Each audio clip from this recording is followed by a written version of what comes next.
Bom dia, bom dia, bom dia, rapaziada do uniforme. Estou trazendo aí para vocês a aula Iluminismo. É uma aula para 800, é uma aula de uma semana. É a aula 01 do B2. Ela possui 6 conceitos históricos. O maior dos conceitos históricos é filósofo ilustrado. Ele possui 1.400 símbolos e o tempo estimado de produção historiográfica dele é de 36 minutos e 52 segundos. Agora a gente vai passar para apresentar aí, do outro lado, o arquétipo e fazer um breve comentário de cada um dos conceitos. Vamos junto. E aí estamos, rapaziada. Meu conceito número 1 se chama liberdade de pensamento e expressão. Algumas das primeiras manifestações ocorreram nos Países Baixos, ainda no século XVII. É que ali a forma de governo era uma república.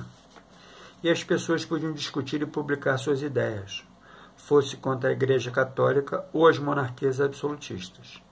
Assim como seus tratados científicos puderam desfrutar do clima de liberdade nos debates e trocar ideias racionalmente, sem recorrer ao pensamento religioso para explicar a natureza e a sociedade.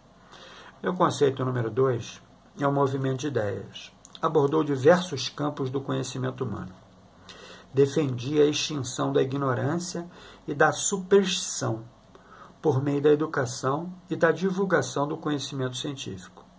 O uso da razão como instrumento de liberdade ou, para assim se dizer, pensar por si próprio. Tolerância e liberdade religiosa e política eram a base desse movimento, além, é claro, da condenação dos privilégios. Meu terceiro conceito histórico, que vocês notam que eles estão na mesma linha e formando a base da aula Iluminismo, é a circulação e difusão do conhecimento. Até o século XVII, na Europa, este era exclusivamente nas universidades, porém surgiram outros espaços. As academias científicas, os cafés, os clubes de leitura e além, é claro, das casas particulares. Isso ocorreu porque essas pessoas não eram professores. Eram médicos, advogados, artistas e clérigos, que não mais frequentavam a escola. E por isso precisavam se encontrar em lugares onde pudessem conversar livremente. Esses encontros propiciavam debates em torno de novas obras literárias. E quanto às mudanças de pensamento nos campos da ciência, da política e da religião. Vocês notam que desses 3 conceitos históricos surgem 2 outros movimentos à parte. Um movimento teórico e um movimento filosófico, que eu vou passar a narrar. Especificamente os teóricos ilustrados. O italiano Galileu Galilei, 1564-1642, defendeu que os planetas giravam em torno do Sol e não da Terra. Por isso foi perseguido pela Igreja de Roma. O alemão Johannes Kepler, 1751-1632, demonstrou que os planetas percorriam órbitas elípticas e não circulares. O francês René Descartes, 1596-1650, afirmava que a verdade poderia ser alcançada através de 2 habilidades próprias do ser humano: duvidar e refletir.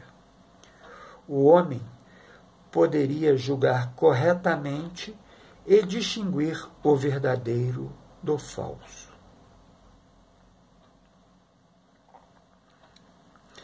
Essa capacidade Descartes chamou-a de razão.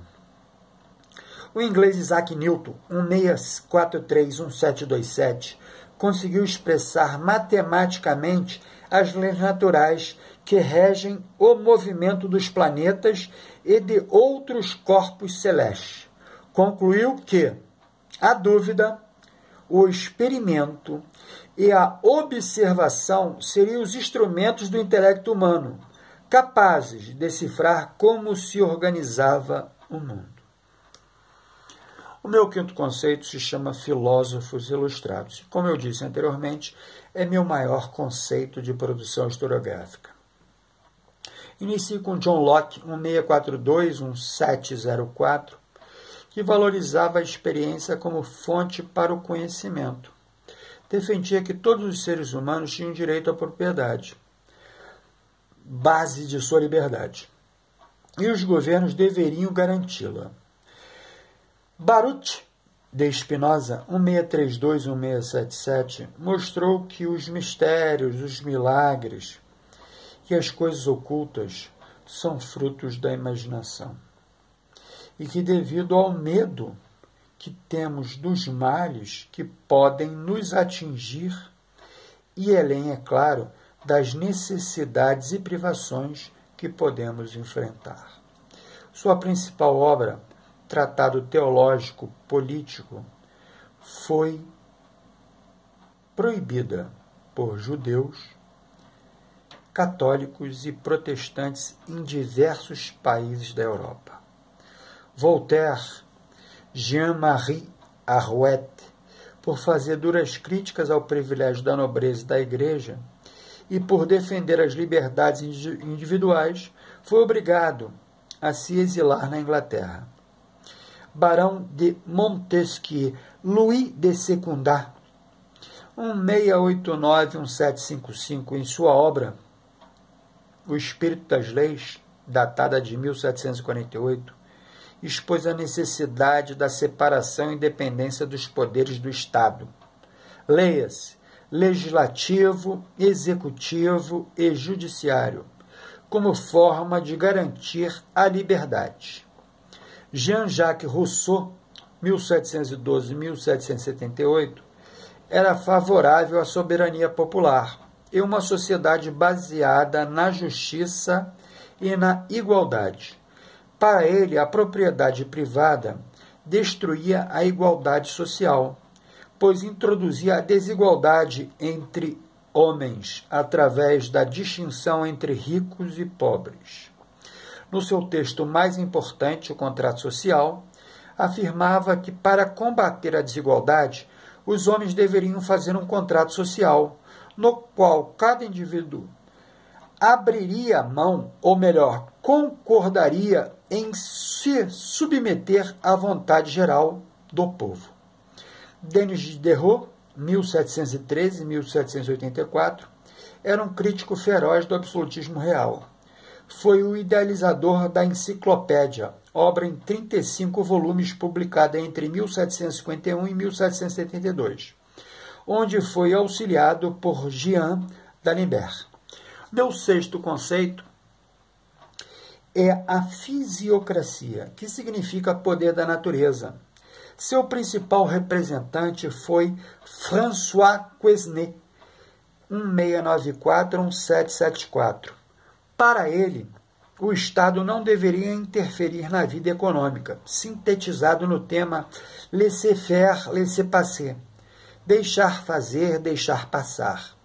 Em sua obra Fisiocracia, sustentou que haveria um poder natural, agindo sobre as sociedades humanas, sendo inútil contrariá-lo com leis, regulamentos e sistemas.